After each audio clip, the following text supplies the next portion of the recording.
Hello, everybody, and welcome to episode 3 of A Whisper to a Scream. And Josh, that's French for two, just as voila is French for ta-da. So tonight we got a really interesting topic to discuss, but first, you can find me over on Facebook at A Whisper to a Scream Cryptids Podcast with Ryan Tremblay, just as you can find Josh Turner over at Paranormal Roundtable. And how are you tonight, Josh? I'm good. I know a little French, too.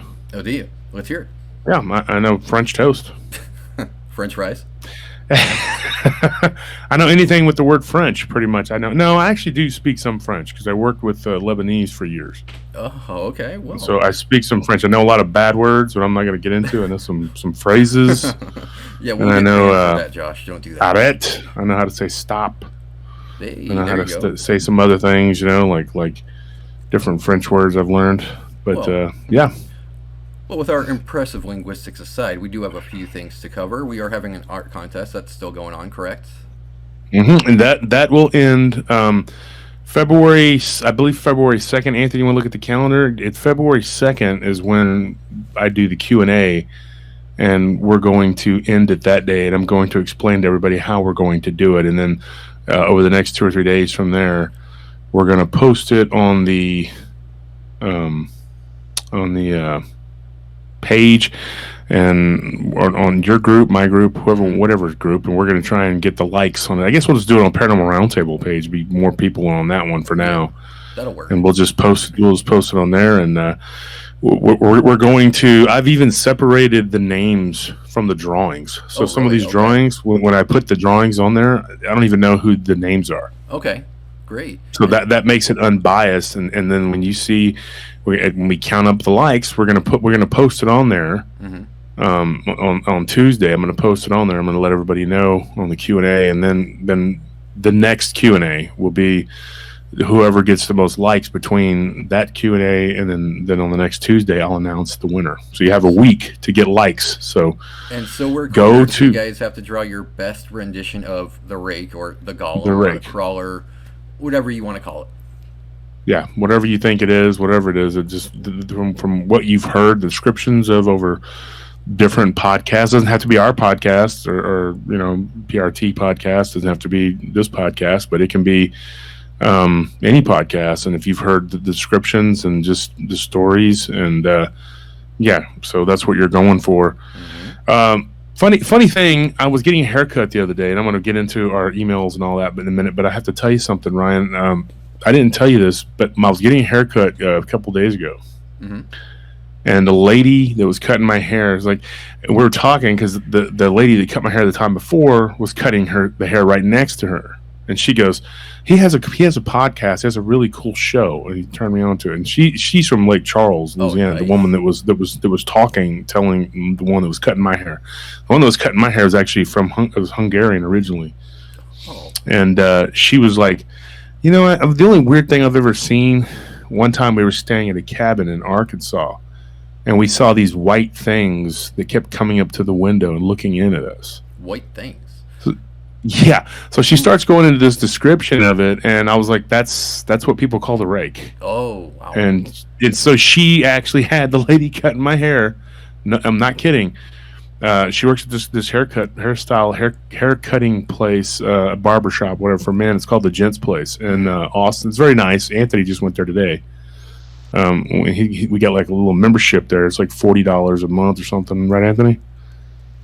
And so, anyways, we went there, and she told me that story, and I was like, whoa, that's crazy. So, I mean, I met somebody else, she's also an artist, and I encouraged her to join our Facebook group. I don't know if she did, but she, she's said she was interested, and I told her to draw what you saw. Nice. So that's pretty crazy, man. You meet somebody and they tell you that story. That's pretty neat. So, do you want to get into the? It's interesting, though, because it seems like a lot more people are seeing whatever this thing is, the rake, and that's pretty terrifying, but it's nowhere near as terrifying as what we're going to talk about tonight. So. No, I mean, it depends, but I mean, this thing we're going to talk about tonight has definitely established itself as a very aggressive and violent thing. Mm-hmm. Before we get into that, though, I'm going to give my email address, my email address, is Josh Turner at prtpodcast.com. Josh Turner at prtpodcast.com. I'm also the admin of Paranormal Roundtable, Paranormal Encounters, and Paranormal Lounge. And those are groups on Facebook. Ryan, your group is A Whisper to a Scream with Ryan Tremblay. It's a Whisper to a Scream podcast, I believe, is what it's full name, right? Podcast with Ryan Tremblay. Yeah. Yep. And so that's your group. And so join our groups. We have joined forces, Ryan and I, and together we will conquer the galaxy. We're still a long ways from that. We're just trying to conquer a little bit of the cryptid right now, and then tomorrow the world, then the galaxy. So, we're working together to try to build something here, folks, and we want to bring you our very best every time we come on the air. Ryan is committed to that, and I saw that a long time ago. That's why I teamed up with them, and we're doing our best. Despite us being huge bullies and bullying these helpless other podcasters that are, we're so mean to them. But apparently, they cry out as they strike you. Mm-hmm. Yeah, we raid their houses, we make long distance phone calls on their phone, raid the fridge, torment their pets, kill their plants. Evil. Yeah, put our feet on their couch. Yeah, we do that all the time. We're bad guys, and like I said, like as they strike us, they're crying out that we're bullies. But so we're trying to build something here, and we're trying to bring a little bit of unity to the paranormal cryptid field. And so what we're doing tonight, we're going to talk about a critter. Before we get into that, though, Ryan, do you want to give your email address? I do, and is it irony that you use the Palpatine voice when my email is fallofskywalker@outlook.com? Mm-hmm. Did you do that on so purpose? Fall of Skywalker and you said fall of Skywalker at outlook.com? Mm-hmm. That's correct. Okay, so that's your email address, folks. Remember that. That's Ryan's email address. You want to send him some stuff about cryptids. That's what he does. He specializes in that, and that's what this show is about. Mine expands on a lot of different subjects, but Ryan is going to be doing for the next few weeks, we're just going to be doing a different cryptid every week. And I wanted to get people excited about something that I'm going to be doing this coming Friday. It's going to be a 3-part series about Dogman and other cryptids, but we're going to focus mainly on the Dogman phenomena, and it's going to be, what I was talking about, I was going to be doing a series on Dogman, and it's going to be a 3-part series, and it's going to be with Nick Valente from the NADP, the North American Dogman Project, and he's a good personal friend of mine, and we talk a lot, and so he's going to be on the show with me starting on this coming Friday, and my show drops at 7 o'clock on Fridays. Ryan's show is on Sundays, and then we have the Q&A on Tuesdays, which Ryan's always in the chat for that, and he's always trolling me on there. So that's my job, man. That's what I'm supposed to do. Yeah. so Ryan will be in attendance. Typically, he's in there. And another thing I was going to talk about real quick is the art contest. Now, the first prize is cash, $100 cash prize, and then the second prize is $50, and then there's going to be other prizes involved with those. It's like a little package you're going to get. So whoever gets chosen, so it's going to be neat, and we're going to let you guys decide, and it's going to be on the Paranormal Roundtable group on Facebook. So even if you're not on Facebook, you don't like Facebook, you don't want to be on Facebook, you hate faces and you hate books, but just go and join Facebook, because then you can be on our groups.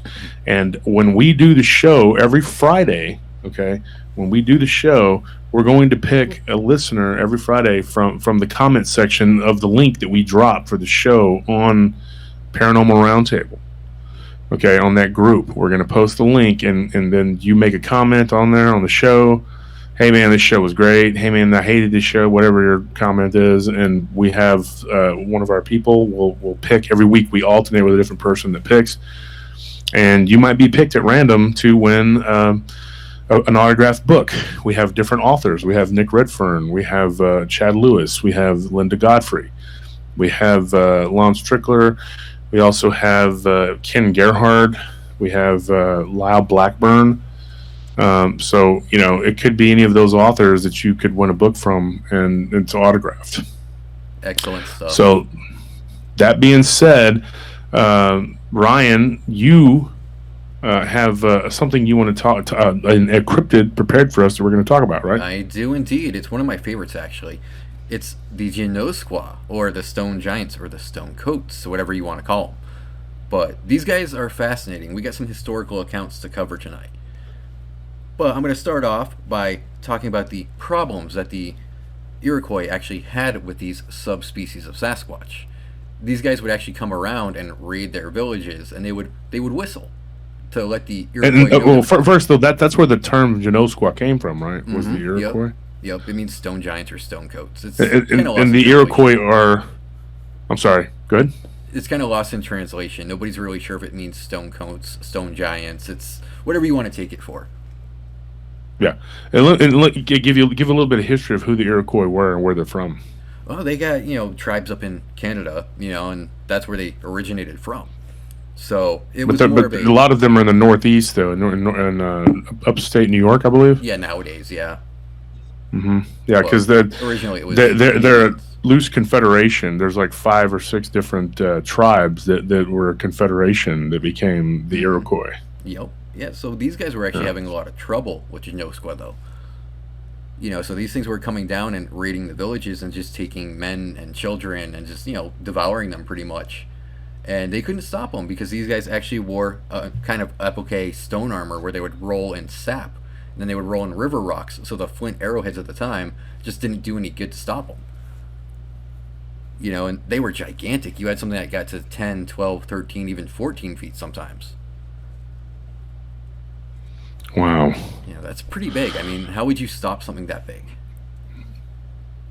And from what you've uncovered, and you've done a lot of research on these creatures, they are a type of Bigfoot.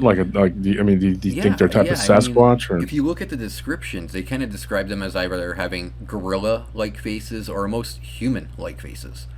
But these guys are covered in fur from head to toe, and they usually range from black to brown to gray to even whites. And sometimes they've even noted them wearing headdresses, such as deer antlers, which is going to tie into something later. And I'm pretty sure you can see where I'm going with this, Josh. So keep that in mind.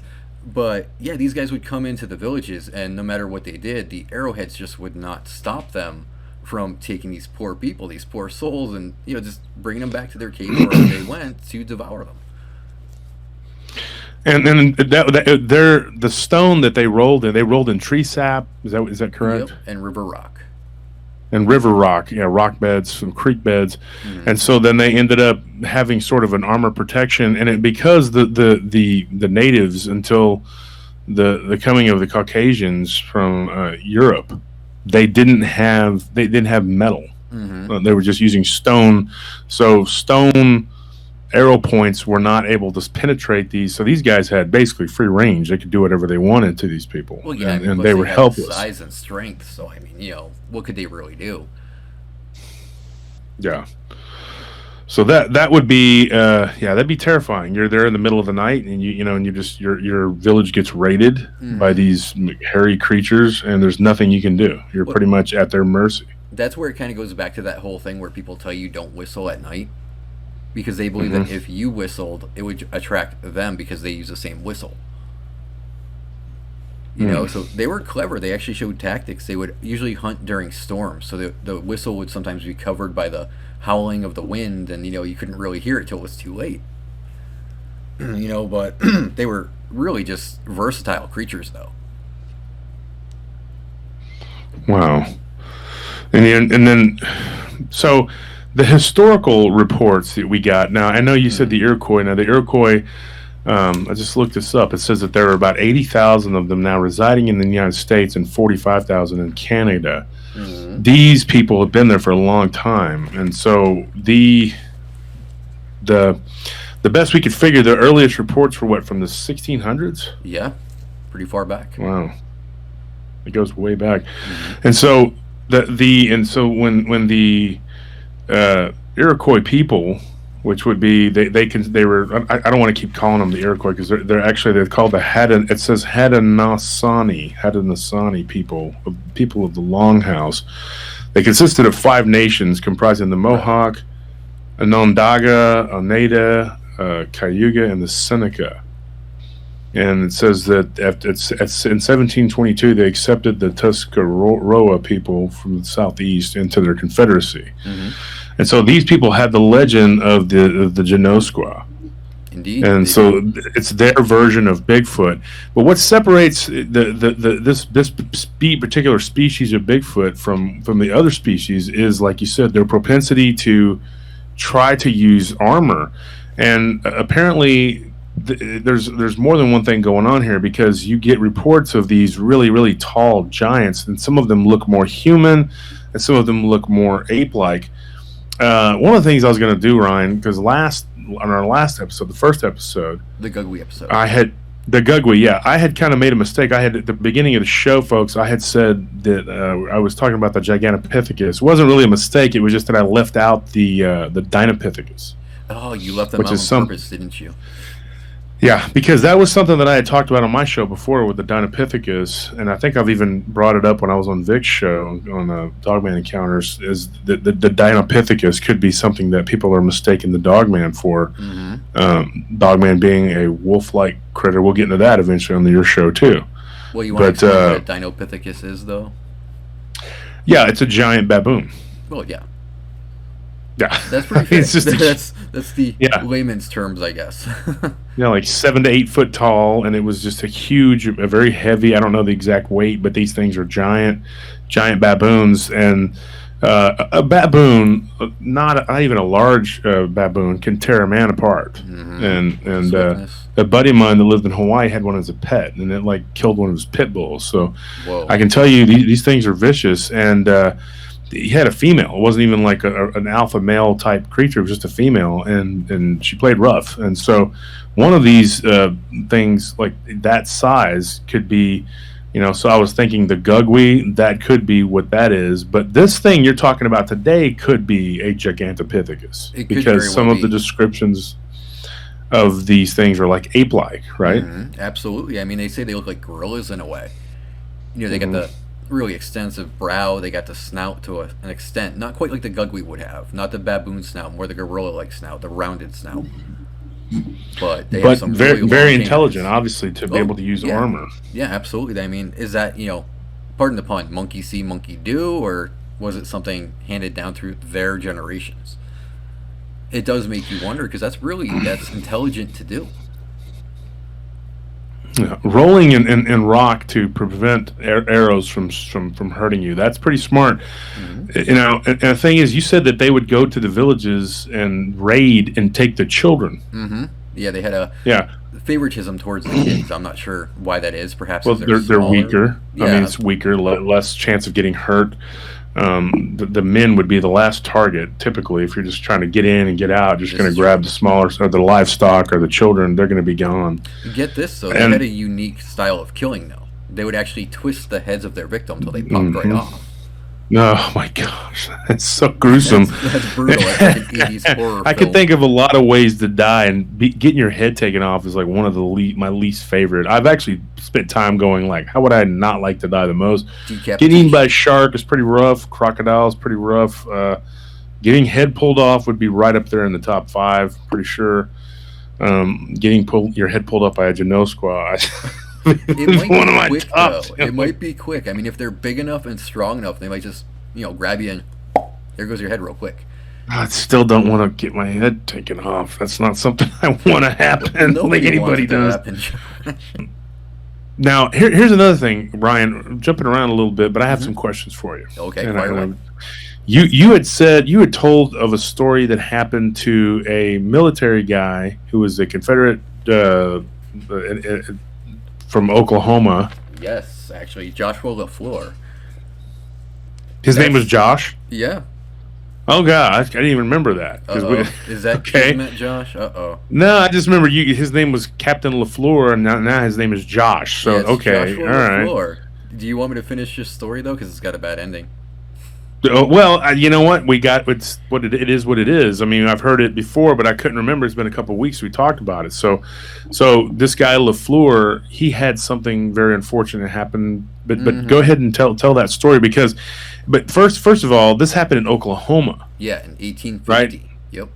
And so, folks, we're not saying that the Genoskwa is just based in the Northeast, where the Iroquois Confederacy people were, or the Haudenosaunee. I don't want to butcher those terms, and then the Haudenosaunee people will be like, "You didn't say it right," whatever. I'm not from that region, and I'm not able to say, with that, I can't really pronounce those terms exactly. But so I believe, and Ryan, I think what you believe, because we've talked about this extensively, that these things their range is all over the country, all over North America. Most definitely, they're everywhere, right? But that's where.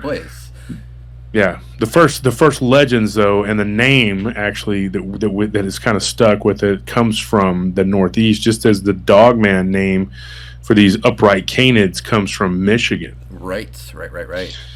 Yeah, I think they kind of go where the mules are. They knew that we were colonizing in different spots, and they're like, "Hey, there's more of them over there. Let's go there." Yeah, it just follows logic. It's what I would do if I were Genoskwa, but I'm not. Yeah. So. And people will often say things like, "Well, these things were cannibals," and not really, because we're not really the same species. So a cannibal is something that eats its own species. So, but they were man eaters, because we don't know that these things were human or whatever. They're man eaters. Oh, you opened a can of worms there, Josh. We're gonna hear about this in the comments. You know that, right? Well, let it come, because it makes for a conversation. Maybe it's something I can touch on in the Q&A on Tuesday. But the thing is they were cannibals. Mm-hmm. I mean, they weren't necessarily cannibals, because cannibals are like humans, and these things are not really human. We kind of agree that they are some sort of, if they're humanoid, they're some sort of subspecies, because us as humans don't get to be 12 feet tall. That's true. Well, to be fair to the whole cannibal theory, though, would they eat their own kind? I think they would. Yeah, but I mean, is there anybody that's ever seen them do that? Oh, I'm sure there are. I mean, they didn't detail it or draw it down or anything, but I'm sure they've seen it. Why wouldn't they eat their own kind? I mean, food is food, You get an injured Genoskwa limping around, the other guys are like, "Hey, easy pickings, let's get them."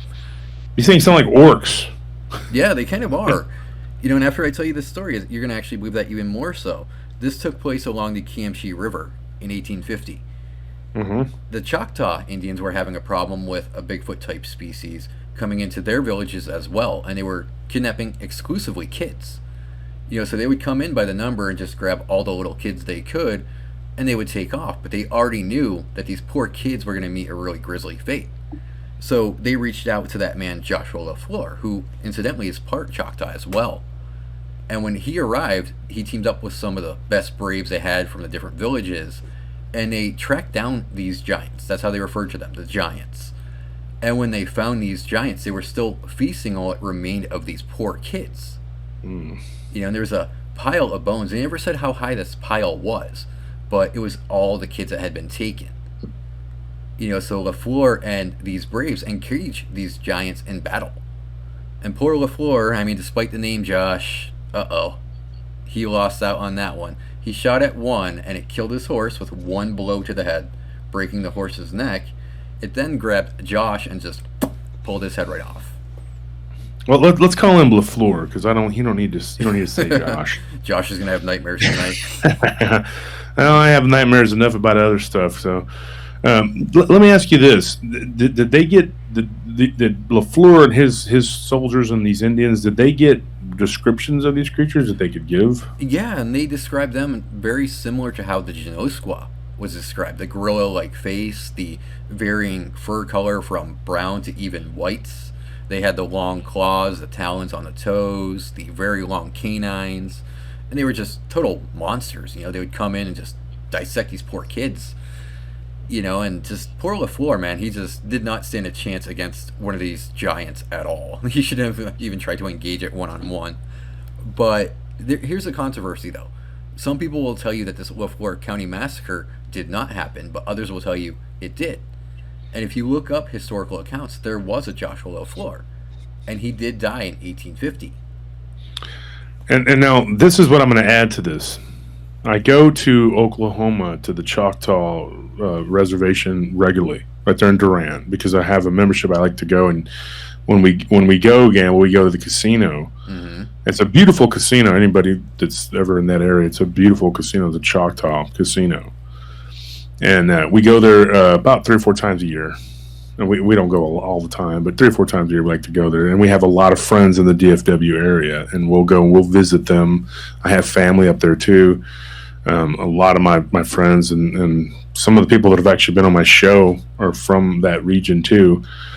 And so Lake Texoma is right there, and I've done a little bit of driving around that area. I know there's a lot of stories that have come from that region of near Lake Texoma. And so this is what's interesting. My wife reminded me of this conversation that I'd had when we started doing the research for this. There was a tribal police officer that works security at that casino, and I made friends with him. And we started talking, and we talked about Dogman and Skinwalkers. Okay, and he didn't have a lot to say about the Skinwalkers. They never really do. They don't really like to talk about it. There. My cousin Kelly works with a Navajo, and I finally got him to talk and give me a little bit of information what he had about the Skinwalkers. But this guy he did talk about these Sasquatch creatures, but he said that from what he had heard, stories that they had been sort of there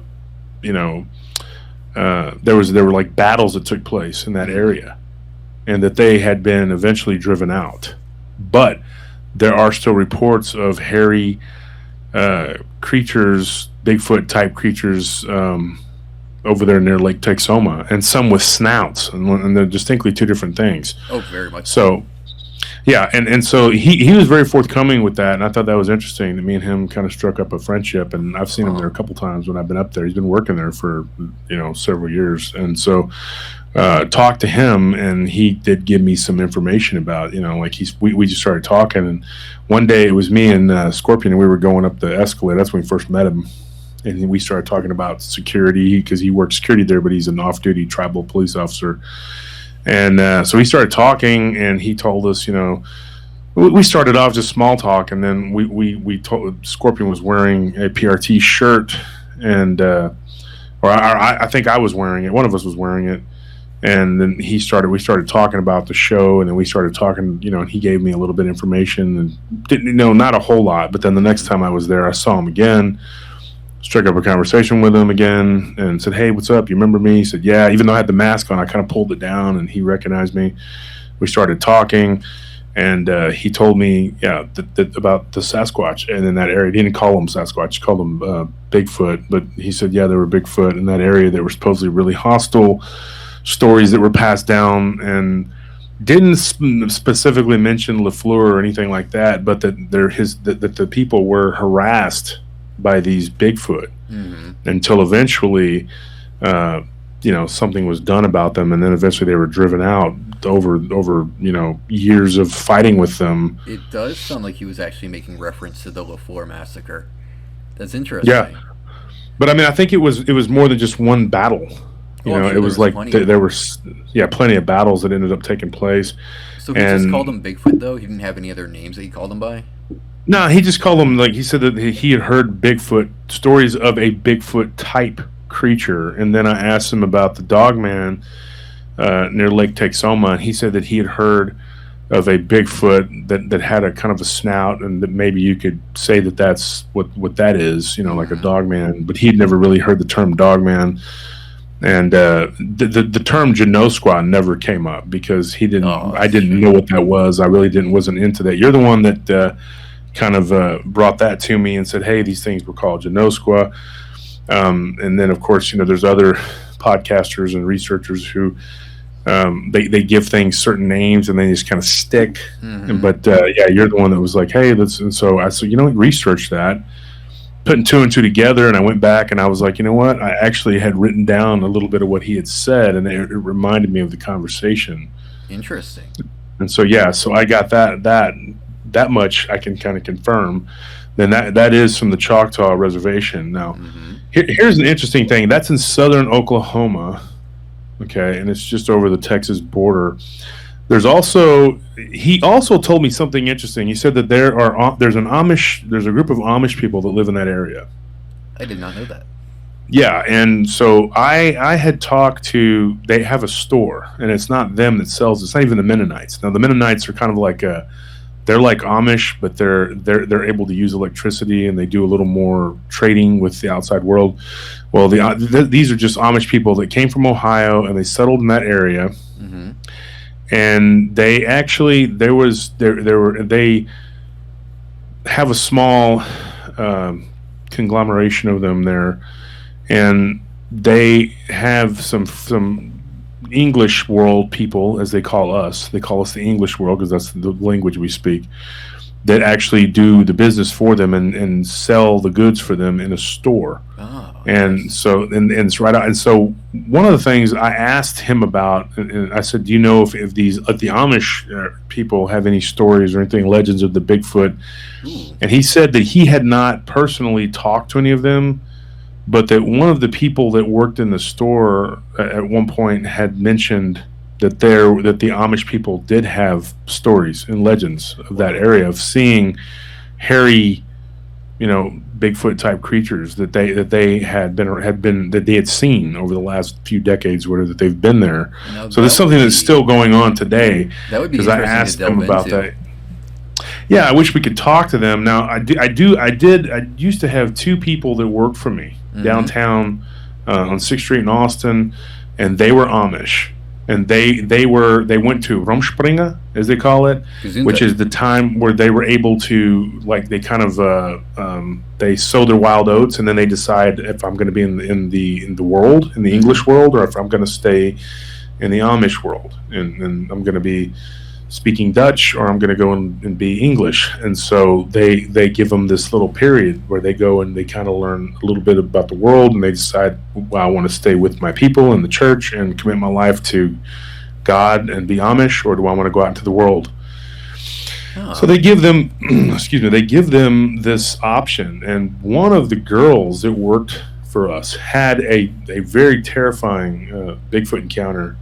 And so I was reminded of that, when we were doing the whole Genoskwa and the research of that.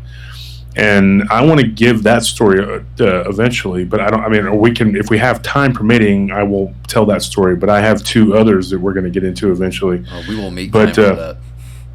Yeah, so that was another thing, because I went back and I looked at my notes, and folks, what happened was, and I hate to just keep talking ad nauseum here, but what happened was we recorded this show before, and the file got corrupted because of something horrible that Ryan did to it, because he was jealous of how good it was. And Ryan was like, "This is too good for human consumption," so he destroyed it. They cannot hear this one. So this is too good. Humanity's not ready, so he destroyed it.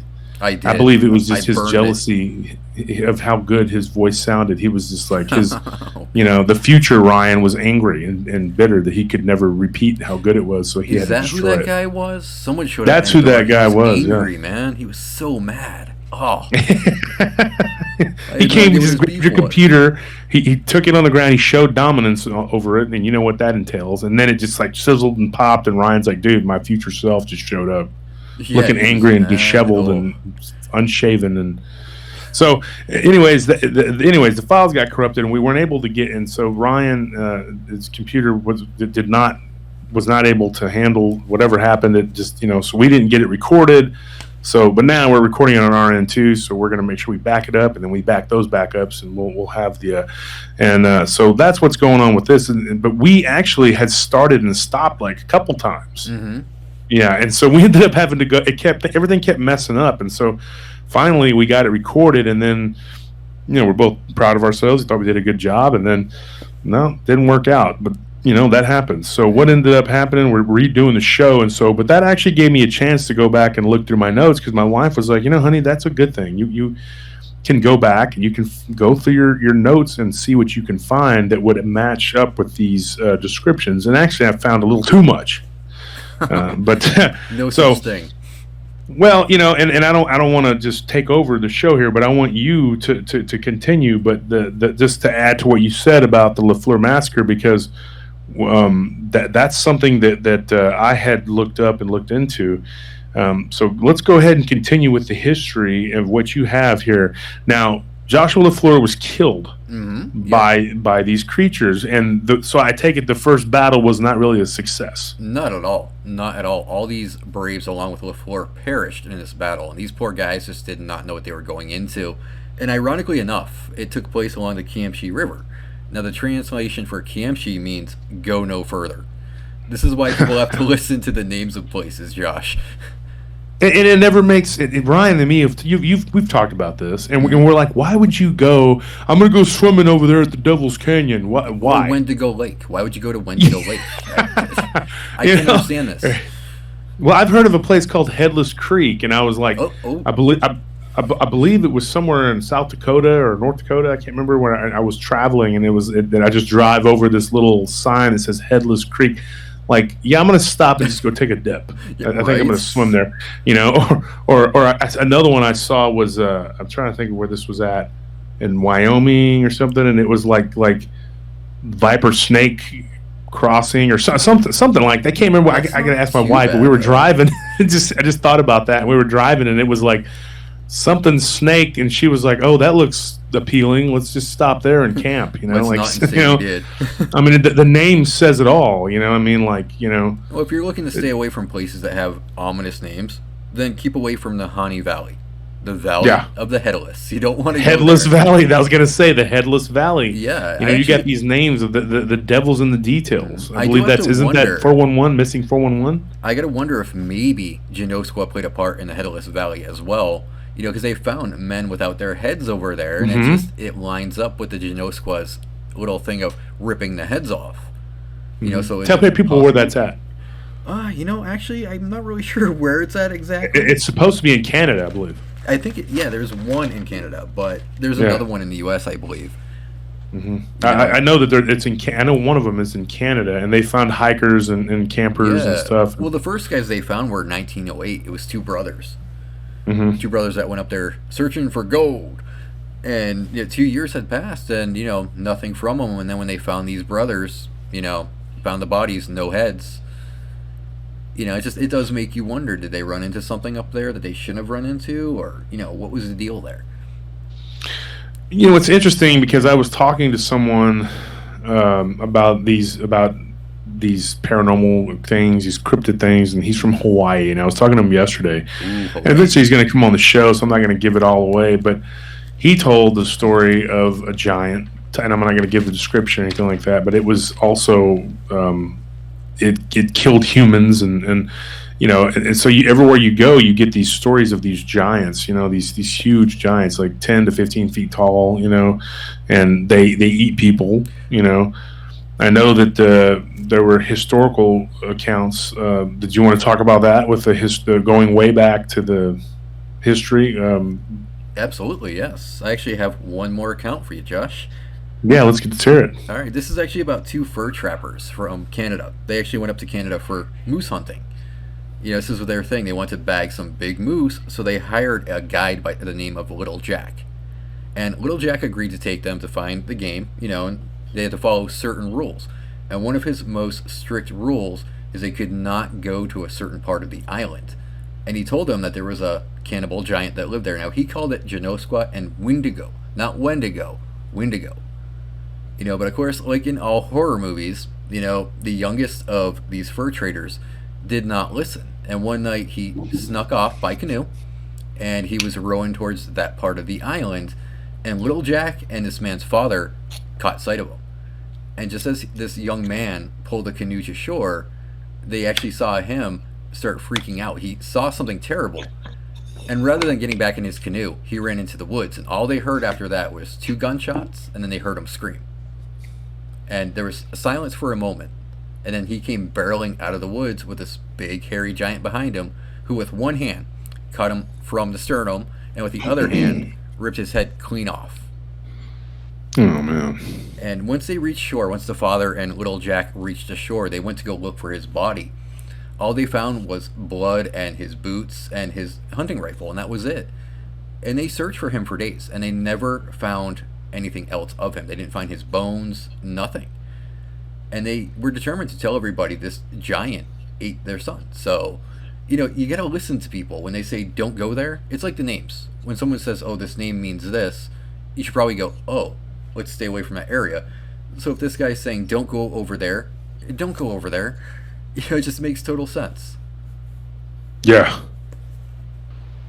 Yeah, that definitely the names they give you the warning a lot of times too of where you shouldn't be going here, you shouldn't be going there.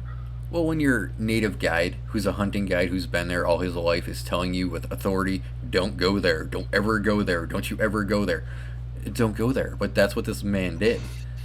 Because he felt like this tour guide, this hunting guide, was trying to keep the better game from him. So he went on over there and he didn't expect that he was going to become the game. Kind of feel bad for the guy. Well, I mean, yeah, I feel bad for anybody who gets their head twisted off if they don't deserve it. I mean, I say kind of. I mean, it's not total like, aw. You should have listened, Pay attention to the rules, bruh. Yeah. So, I got a historical account, and we talked about this, and you can lay it out there, or I can lay it out there. The Ferdinand Magellan. Oh. You want to get into that one? You started off. Yeah, Ferdinand Magellan. He was a Spanish explorer, and one of the things that happened. This happened in 1520. Ferdinand Magellan, he encountered what they called the Tehuelche people, Tehuelche people, and so when they first encountered these people, there was, of course, a small skirmish that ensued, and it was a short little battle. And they were able to get everyone under control and come to terms with these giants. They were 12 to 15 feet tall by some accounts, and just, humongous. But they looked more humanoidal. They looked more human, but they had like hair all over their bodies. But they were more human-like in the face and in the appearance, and it would not be. The culprit would not be a Gigantopithecus, if that's what you think it could be. And as far as I know, I believe when we were on with Ken Gerhardt, I believe he said that there was no evidence of Gigantopithecus ever having been in North America. Yes, he did say that. Yeah, so that being the possible culprit, I don't know. I know that when giant bones are found, it seems that the government swoops in and they disappear.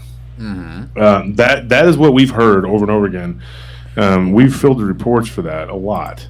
Now, what's your opinion on the varying heights of these giants, though? What is my opinion? Yeah, do you think that adds credibility to it, or does that make you doubt it in any way? Because I noticed there's different heights when they mention the story.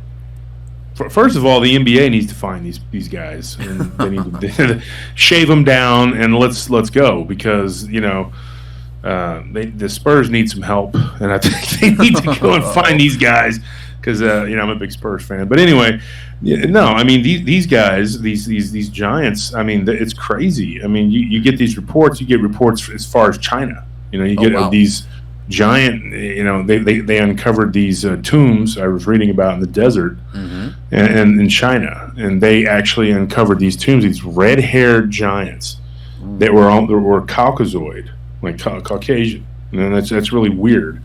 And they were mummified. See, and then you get reports of giant. I think Nephilim.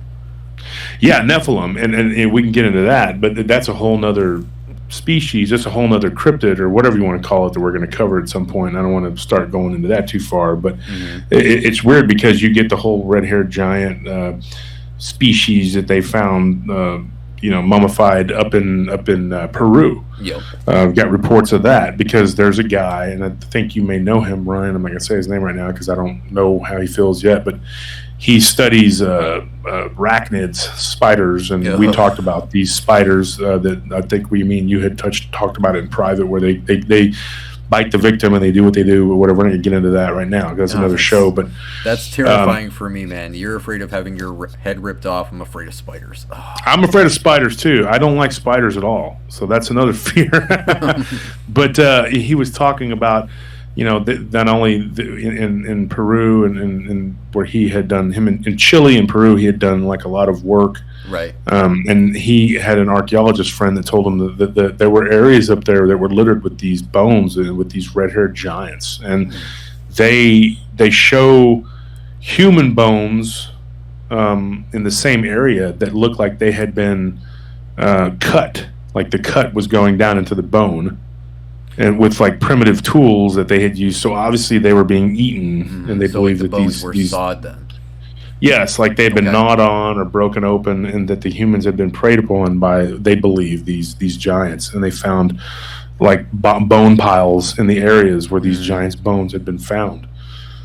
But that was in Peru and then in Chile.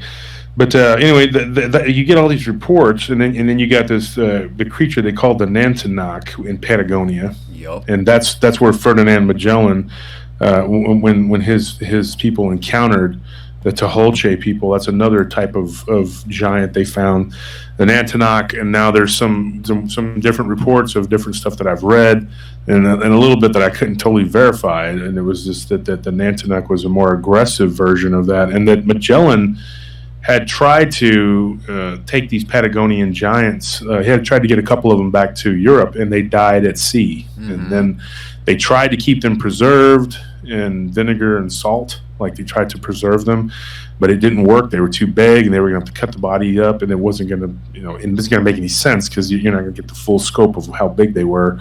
So that they ended up starting to have problems, running into bad weather. So they thought, okay, these things are a curse, so they threw them overboard. Now, that was the HMS Dolphin, right? Do what? That was the HMS Dolphin that did that? I don't know the name of the ship. I didn't look into that. Is that what you read? Yeah. I think it was Commodore, I want to say John Byron. Oh, no. That must be a different account. I'm talking about Ferdinand Magellan. Okay, so we got numerous accounts done. Oh, yeah. There must be more. I read a book about the Patagonia and how they had found, like, glyptodon shells and stuff from these prehistoric armored creatures. They're like really giant armadillos. And the guy that wrote I can't remember the name of the book. I was trying to look for it. I couldn't find it. You could probably look and see if you can find it. I didn't really have a lot of time to go back and do a whole bunch of trying to find this particular book. But I read a book about the Patagonian mysteries, something like that. Mm-hmm. One of the things that struck a chord with me was that in Patagonia, in South America, a lot of these creatures the prehistoric creatures tended to just be really, really large, oversized versions of everything that exists today. Absolutely, yes. Like these giant armadillo type creatures that were like their version of an armadillo that was the size of a Volkswagen. And then you have these giant, do what? That'd be kind of terrifying to see as well, a giant armadillo. Yeah, anything that gets that big and it just decides to make a sudden move can just, hurt you. I know from dealing with cattle, I'm not afraid of cattle because I've been around them my whole life. But, I took some of my buddies that were complete city people, and I took them out there to my cousin's ranch. And we went out there, and then all these cows came in to feed, and they were all around the truck, and they started to panic. I'm talking like panic, anxiety, and I'm just sitting there laughing. And, and I said, you're inside the bed of the truck, and it's just surrounded by these Black Angus cows, and these are cows. They're not. These aren't bulls or steers and cows. They're not going to hurt you, And so I got out and I jumped around and I kind of was walking through them, kind of petting them and messing with them, and they were just like, "Oh my gosh, you're going to die!" And I'm like, "Dude, they're large animals, and if you were to fall, okay." And maybe they trampled on you, yeah, but ouch. But just being around something large, like that, kind of is unnerving to people who are uninitiated, And so, but me, I grew up trying to ride cows and aggravating them, out in the pasture. Me and my cousin Donnie Fleming, everybody go and pester Donnie Fleming. He's on my Facebook, and go and mess with him. He was a rodeo clown and a bull rider. Oh, wow. So, and he almost lost his life by being gored by a bull. But when we were kids, we would play with these bulls and mess with them. And I wish he had some paranormal stuff to talk about because he's a colorful person. It'd be fun to get on the show. But he shot one right in the testicles, and it turned and it just came right at us. And we jumped over. I ran into a hot fence. Hot fence, folks, is an electric fence, and Donnie was thrown over by this giant bull. Well, it hit him in the rear end and pushed him up over, and it was so funny. He just like catapulted in the air, and the whole time he's laughing. That's awesome. So, yeah, and so we grew up kind of around these animals, and they don't scare you unless it's a bull. Now, the bulls that's a different ball of wax. Oh, yeah, bulls will ruin your day real quick. Yeah, oh, yeah. And you got to be careful. And he would mess with that bull, and he was a young bull, didn't have a real big set of horns yet, but he had a bad, angry disposition, very, very cantankerous and angry disposition. And when I say angry disposition, folks, I mean like when he got older, he became like very like hyper aggressive. Like he was really hard to deal with. And typically bulls will only warm up to people that they are comfortable with when they're babies. So when they're calves, so you can only have one or two people that can handle them, and then that's it. But anyway, that's been my experience with these bulls. But I've heard different stories. Different people have different ways of dealing with them, and. But they can be a handful, and these large creatures in this Patagonian area, they all were just like, everything was just like it is, like, but oversized, And so I was thinking maybe that these creatures were very hairy, these giants, but they were really just like people, just really big, tall people. And like you said, it could be Nephilim. Some of the descriptions ranged from like, brown to reddish hair, right? They covered their whole body. Mm-hmm. Oh yeah, it was very long fur and very thick too. Yeah, and it's weird because in the Bible, Esau was said to have been covered in reddish hair. Yeah, that's why I thought that, because I remember reading that. So when you said red-headed giants, it just kind of clicked. Mm-hmm. But the white-furred ones, though, that's the ones that kind of make me go, "See what?" Because pure white, how could you not see those things coming? Though during wintertime, perfect camouflage. Yeah, and if you're in a snowy region, it would definitely give them an advantage. And then think about this, Ryan. Like if you're a white-haired creature and a furred creature, and you live in a northern climate where it's cold for several months out of the year, and it snows regularly, like you said, that's good camouflage. And then the question would be, well, what do you do in the hot months when there's no snow? Yeah, well, you cover yourself in something. Mm-hmm. You cover your mud into the animal pelts or whatever they've also been seen to wear as well. Oh yeah. You can the stories of them wearing animal skins. They can cover themselves in mud and dirt, and that could create that reddish rooty color if they covered themselves in a type of clay. That's very true. Yes. Because some of the reports that I got near the Red River, I got reports of these reddish colored. They say they look like they have streaks of gray in their reddish fur. Now, if anybody knows the Red River, it's called the Red River because that's red clay. Yep. That river is literally red, and the banks of it are red. And if you see a Sasquatch in that area, it's going to have like that reddish color because of the clay. If it has that lighter hair, all it's got to do is just roll around in that clay, and it's going to look like grayish, brownish red, whatever. I mean, so, and that's interesting because one of the stories that I got that we're going to talk about soon, that comes from right here in Central Texas, was of a reddish colored hair. Ooh. Now, I'm going to tell that story, and I don't know, the people at home can make up their own mind, but any more historical accounts, Ryan? That's really it, because a lot of researchers have theorized that the Genoskwa, interestingly enough, perished somehow once the Americans showed up. White man showed up with their muskets, and we kind of wiped them out. But I don't think they're right on that, because people have had modern day encounters. There's another researcher out there. He's kind of a big name, so I'm sure people will know who I'm talking about. When he was a little boy, he encountered a Genoskwa. So they're not entirely gone like people like to think they are. I think they just maybe look different, or maybe they've shrunk in size a little bit. That would make sense too. Their population's dwindled, and so they kind of shrunk in stature. Well, here's interesting, and we talked about this. Do you want to touch on this? I mean, I touched on this when I did the interview with David Weatherly. Weatherly has a ton of work. I mean, an impressive body of work, and very much so. Very, very popular author, has really good books.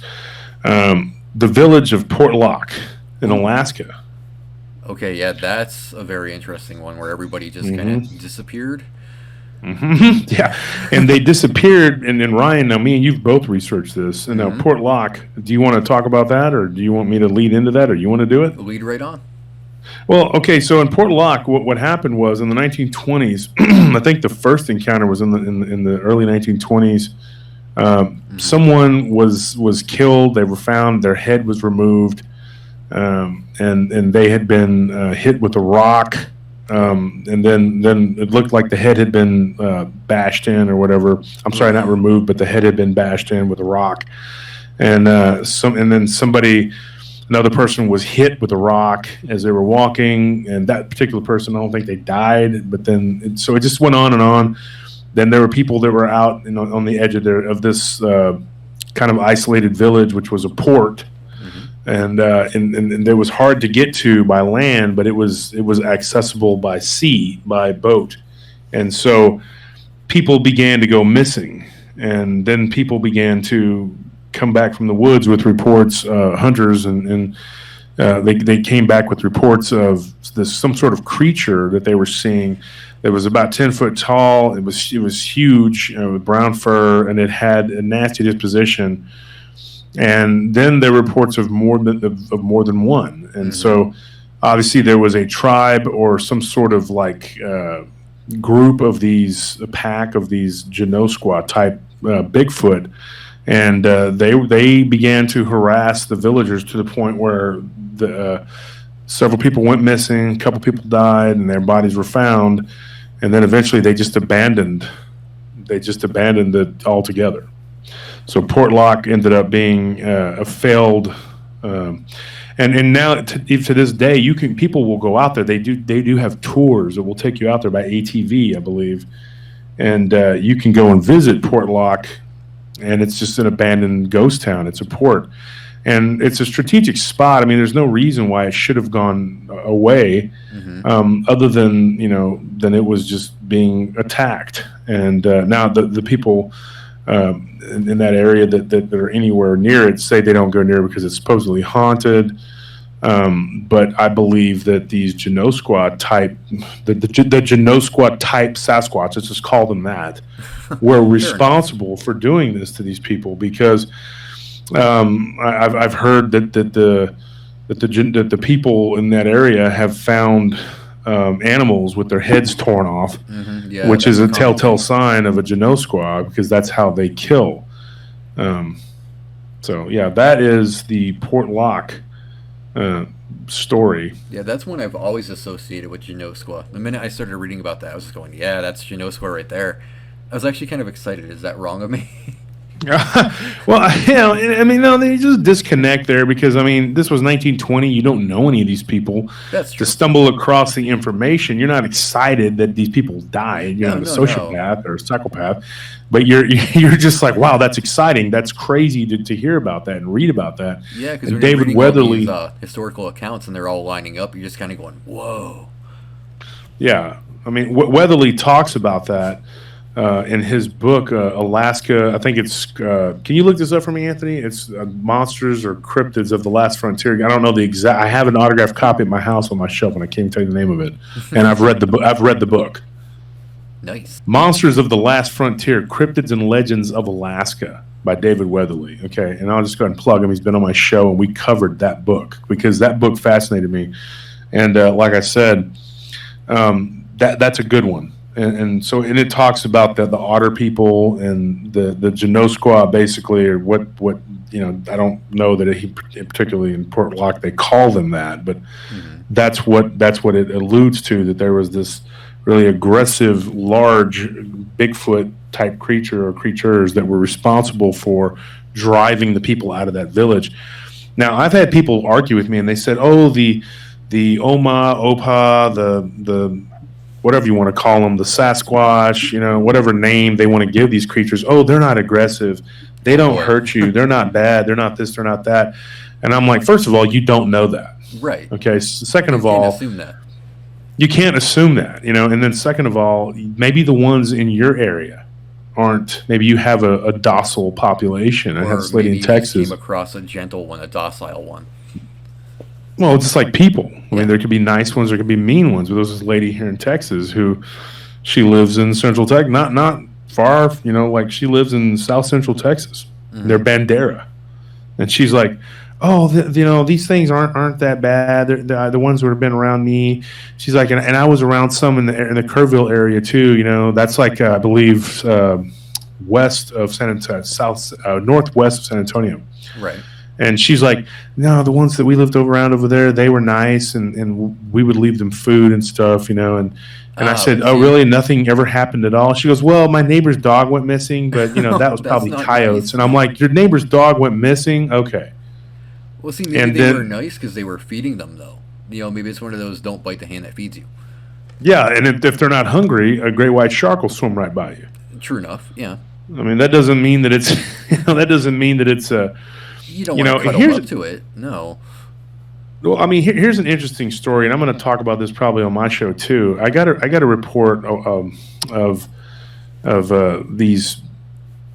I would call this a dogman, but it was like during the Winter War between the Finnish and the Russians. And I don't know if I've told you this story before, Ryan, but there were these reddish brown, large.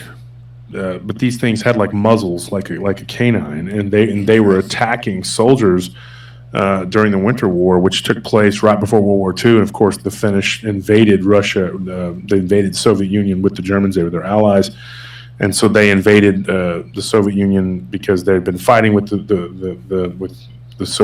communist Soviets for a long time because they were trying to take their land. And so during Operation Barbarossa, they invaded, but before that, there was the Winter War that took place, and they fought with the Russians, and there was a guy that I knew who was half Finnish on his mother's side, and he went back to Finland to live because when his grandfather died, he left him some property there, and he moved to Finland for a while. Mm-hmm. And him and his sister had told me this story that the grandfather had witnessed one of the soldiers being killed by this really aggressive Sasquatch type creature, but the description he gave to them sounded more like a werewolf. Oh, that kind of makes sense. Reddish brown. So that could have been a gugwe. I mean, the way you classify the gugwe and the Genoskwa. I think it's interesting that you're going into these different cryptids and giving the definitions of them, because I get the reports, folks, and Ryan is kind of like cataloging what they, putting them in the categories. You know what I mean? Like I'll tell him, what is this? And he says, well, this sounds like that. And then, that's how we're doing it. But that's one that I'm going to talk about a little more on my show. Eventually I'm going to get into that one, and I'll repeat it, I guess, and just make sure that people get the information, because that could fit into different categories. And there's some more details to it too that I'll eventually get into. But one of the things that I wanted to talk about.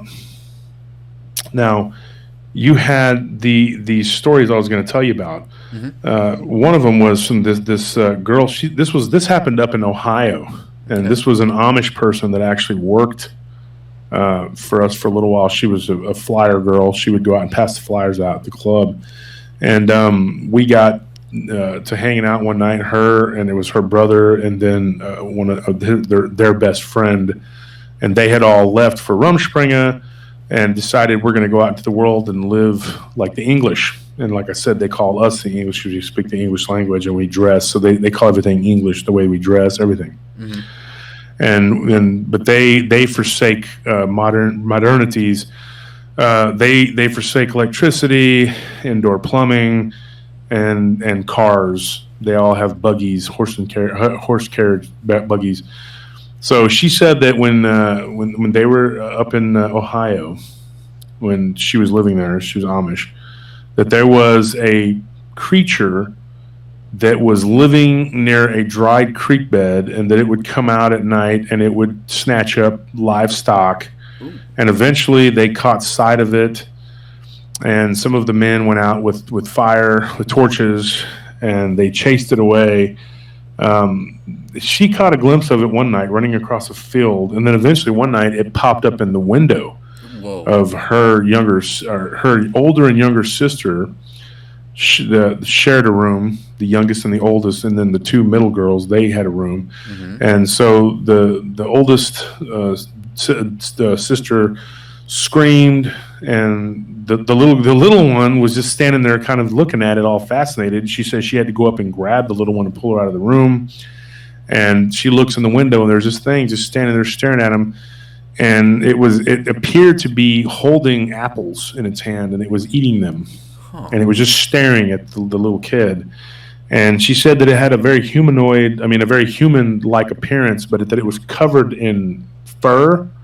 But then in certain spots on the chest and the face, that it was more hairy, like a person, like you could see a beard. Interesting. But that it was very, very Sasquatch looking, like you would think of as like a Bigfoot. Mm-hmm. And obviously this thing its modus operandi, if that's the correct term, it was to stalk and kill their livestock by ripping off the heads. Oof, brutal. So that's a weird story there, and I've had that one for a long time, and I was only thinking, man, if I was gonna put that one into a Sasquatch set of Sasquatch stories for our channel, but then I thought, you know what, this might be something Genoskwa type that we could talk about. It falls into that category a bit more, I think. The size too. She said it was probably like 8 to 9 feet tall. Okay, yeah, that sounds about right. Mm-hmm. That's still pretty damn tall. Yeah, well, that's a big boy. She told us that, and she said that she was 14 or 15, and that the oldest sister was like 18, mm-hmm. I believe, or 17 or 18. And she said she couldn't even remember exactly how old they all were, and that the little kid, the littlest one, was like 9 years old or something, 8 or 9. And so the middle sister and her were basically Irish twins. They were like 1 year apart. So she was like 1 or 2 years younger than her. Mm-hmm. And she said that this thing was definitely aggressive, but it could have come through the window, and it didn't. And so stop it though. I mean, was it like morality or what? Well, it was eating, so maybe it wasn't hungry. Oh, could be that. It was just curious, and it was just looking in to see what it could see, what it could find, and so it eventually this creature got chased off. They had some Mennonites that actually came and helped them and shot at it like over a couple of nights, just staking it out, and they believe they hit it. And it bled. It was a flesh and blood creature of some kind. So it perished. And well, maybe it did, maybe it didn't. Maybe it just moved on to greener pastures somewhere that it could go. Because the Amish would be easy pickings compared to the city people. Yeah.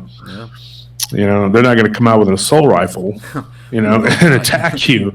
Because they live very Spartan-esque, and they live out in the middle of nowhere with no electricity. So, mm-hmm. And they're not going to be calling the police to come and help. So yes, yeah, so they kind of take care of things on their own, and so that's that story.